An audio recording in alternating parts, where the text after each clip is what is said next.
नमस्कार, crime petrol देख रहे हैं आप और मैं आकाश देशवाल। आज हम बात करेंगे दाऊद के सबसे खास शरद शेट्टी की। कहते हैं कि दाऊद का अगर कोई सबसे खास रहा है और किसी ने लंबे समय तक साथ दिया है तो वो शरद शेट्टी ही था। अब शरद शेट्टी का जन्म यूँ तो 1954 में हुआ था बेंगलुरु में, और ये उसके बाद मुंबई आ गए पूरे परिवार के साथ। लेकिन शरद शेट्टी के बारे में कहा जाता है कि ये दाऊद का बचपन से ही दोस्त रहा है और बहुत ही रंगीन मिजाज भी रहा है। जैसे ही इसने जवानी की दहलीज पर कदम रखा तो ये नई नई लड़कियों के साथ अक्सर देखा जाता था और ये बन ठन कर पूरा अपना बुलेट बाइक पर घूमा करता था। तो अब जिस तरीके से इसके शौक थे तो उस तरीके से इसे फिर पैसा भी चाहिए था, तो इसी के चलते इसने एक अपने जान पहचान के व्यक्ति से कहकर एक बिजनेसमैन के यहाँ ड्राइवर की नौकरी की, और देखते ही देखते उस बिजनेसमैन की बेटी को अपने चंगुल में फंसा लिया। अब यहाँ लड़की के सामने बिजनेसमैन थोड़ा लाचार हो जाता है और वो शरद शेट्टी से उसकी शादी करा देता है, और उसके बाद ये शरद शेट्टी धीरे धीरे बिजनेस में घुसता है। अब ये वो दौर था जब अरुण गवली और अमर नाइक के गैंग का पूरे मुंबई में दबदबा हुआ करता था। हालांकि दाऊद उस समय सक्रिय था, लेकिन दाऊद से ज़्यादा पकड़ उस समय तक मुंबई में अरुण गवली की और अमर नायक गैंग की हुआ करती थी। वहीं इसके चलते फिर बाबू रेशिम का कत्ल हो जाता है, ये जो आपसी गैंगवार छिड़ी हुई थी। और बाबू रेशिम जो है जो शेट्टी कम्युनिटी से आता था, तो इसके चलते शेट्टी की जो पूरी कम्युनिटी थी मुंबई में उसको लेकर थोड़ा सा वो घबरा जाते हैं और वो मुंबई छोड़कर इधर उधर शिफ्ट हो जाते हैं। लेकिन क्योंकि शेट्टी एक अपने गोल्ड के व्यापार में और प्रॉपर्टी के व्यापार में पूरी तरीके से घुस चुका था, तो वो मुंबई से कभी निकला नहीं। और साथ ही साथ उसे दाऊद की भी सपोर्ट थी कि अगर कोई गैंगवार होती है तो दाऊद उसके साथ खड़ा है। तभी एक प्रॉपर्टी को लेकर रमा नायक और शरद शेट्टी के बीच में एक विवाद हो जाता है। हालांकि ये दोनों के दोनों दाऊद के खास थे, तो ये आपस में ना लड़के ये सीधा दाऊद के पास जाते हैं और उससे बात करते हैं कि हमारे बीच प्रॉपर्टी को लेकर एक छोटा सा विवाद चल रहा है, तो क्यों ना आप उसको सुलझा दो। तो ये इसे लेकर फिर ये दुबई जाते हैं और वहाँ दुबई में दाऊद के साथ बैठकर बातचीत करते हैं। हालांकि दाऊद के लिए मसला छोटा था, लेकिन दाऊद जब इस मसले को दाऊद के सामने बहुत बार रखा गया तो उसने ये सोचकर इन दोनों का फैसला कराने की कोशिश की कि दोनों मेरे खास हैं, अगर दोनों में से कोई भी रूठा तो शायद मेरे काम में कुछ फ़र्क पड़े। तो इसके लिए अब दोनों ने अपनी अपनी दलीलें रखी वहाँ पर कि शरद शेट्टी ने कहा कि ये प्लॉट पहले मैंने देखा था और मेरी इससे डील होने वाली थी, तो वहीं रमा नायक बोलता था कि ये प्लॉट मेरी ऑलमोस्ट डील हो चुकी थी, लेकिन शरद शेट्टी ने अपने गैंग अपने लड़कों से कहकर जो इस प्लॉट का मालिक है उससे ये डील अपनी तरफ करा ली। अब जब ये सारी चीज़ें चलती रही तो दाऊद ने जो फैसला सुनाया वो था शेट्टी की तरफ का। उसने रमा नायक को कहा कि तुम ये प्लॉट छोड़ दो, शरद शेट्टी को दे दो, बदले में ये तुम्हें जो उस समय की वाजिब रकम होगी ये प्लॉट के हिसाब से तुम्हें दे देगा। हालांकि ये जो फैसला रहा, ये इस फैसले के बाद से रमा नाइक और दाऊद के बीच की दूरियां बढ़ने लगी और वो मुंबई वापस आया, और मुंबई वापस आने के बाद उसी प्लॉट पर अपना दोबारा कब्जा जमाने की बात करने लगा। अब इसे देखकर शरद शेट्टी ये समझ चुका था कि कहीं ना कहीं रमा नायक दाऊद के फैसले को नहीं मान रहा और वो अब उसके खिलाफ है। अब इसी खिलाफत के चलते उसने अरुण गवली के साथ हाथ मिला लिया। हालांकि अरुण गवली ने रमा नायक को पहले भी ये बात समझाई थी कि दाऊद अब पहले जैसा नहीं रहा, वो बदल चुका है और तुम्हारे फैसले को लेकर वो पहले भी तुम्हारे खिलाफ 2-3 चीज़ें कर चुका है।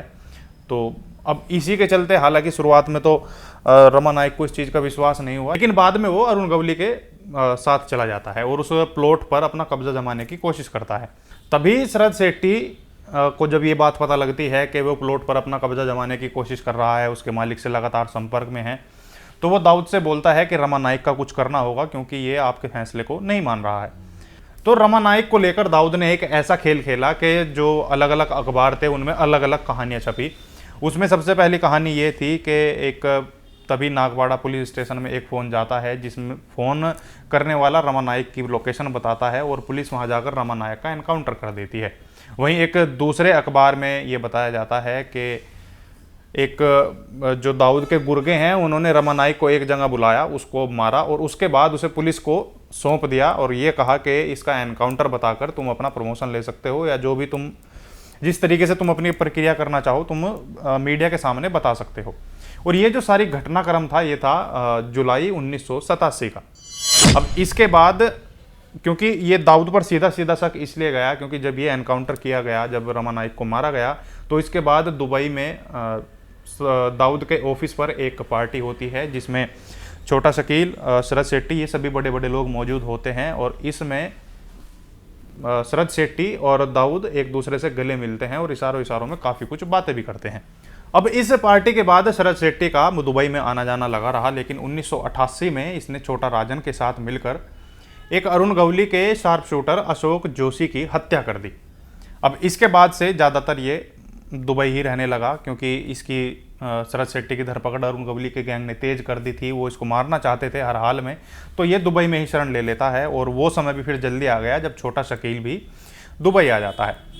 अब थोड़ा सा और समय बीतता है, सारे गैंग एक साथ दुबई में रहना शुरू कर देते हैं। अब समय वो था कि जब छोटा शकील, छोटा राजन, सोत्या और शरद शेट्टी सभी के सभी दुबई में दाऊद के साथ मिलकर काम करते हैं। लेकिन इस समय एक डी कंपनी में बगावत शुरू होती है, और वो बगावत शुरू होती है छोटा राजन को लेकर, क्योंकि जो छोटा शकील, सोत्या और शरद शेट्टी थे वे छोटा राजन को नापसंद करते थे, क्योंकि छोटा राजन कभी भी कोई भी बड़ा डिसीजन बिना दाऊद की परमिशन के ले लिया करता था, जो इन गैंग के सदस्यों को नागवारा थी।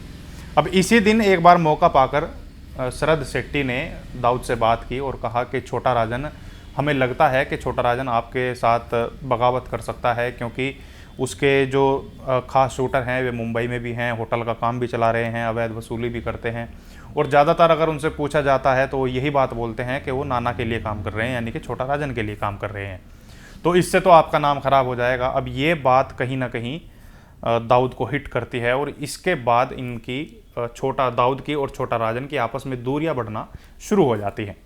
अब वहीं कुछ दिन बीतने के बाद सोत्या भी दाऊद से ये बात बोलता है कि छोटा राजन कहीं ना कहीं बहुत बड़ा गैंग अपना एक बना चुका है और इतना ज़्यादा एक्टिव भी है मुंबई में, लेकिन बावजूद इसके वो आपके भाई का बदला नहीं ले पाया जिसको अरुण गवली के गैंग ने मारा था। अब इसे लेकर शुरुआत में तो दाऊद चुप्पी साध लेता है, लेकिन तभी वो छोटा शकील से कहता है कि राजन को फ़ोन करके इस काम को कहो कि जो इस्माइल पारकर की हत्या हुई है उसका बदला कब लिया जाएगा। अब छोटा शकील उसको फ़ोन करता है तो छोटा राजन उससे टाइट सिक्योरिटी की बात करके थोड़ा सा और समय मांगता है, लेकिन तभी सोत्या कहता है कि वो इस काम को करेगा और इस्माइल पारकर के हत्या का बदला अरुण गवली गैंग के शूटर से लेगा। तभी ये एक जो जे हॉस्पिटल कांड है वो उस कांड को अंजाम दिया जाता है, और उसके बाद से सोत्या, छोटा शकील और शरद शेट्टी छोटा राजन से ऊपर हो जाते हैं दाऊद के लिए, और दाऊद के खासम खास बन जाते हैं। अब जे हॉस्पिटल कांड के बाद ये तीनों, शरद शेट्टी, छोटा शकील और सोत्या, ये तीनों अब छोटा राजन को रास्ते से हटाना चाहते थे, लेकिन कहीं ना कहीं दाऊद अभी तक छोटा राजन से कहीं कनेक्ट था। वो जानता था कि छोटा राजन ने उसके गैंग को बनाने में कितना ज़्यादा साथ दिया है। लेकिन समय बीतता है और उसके बाद छोटा राजन और दाऊद के बीच दूरियां बढ़ना शुरू हो जाती हैं, लेकिन तभी दाऊद भी एक बड़ा कदम उठाता है और जो काम अब छोटा राजन देखता है वो उन तीनों में बांट देता है।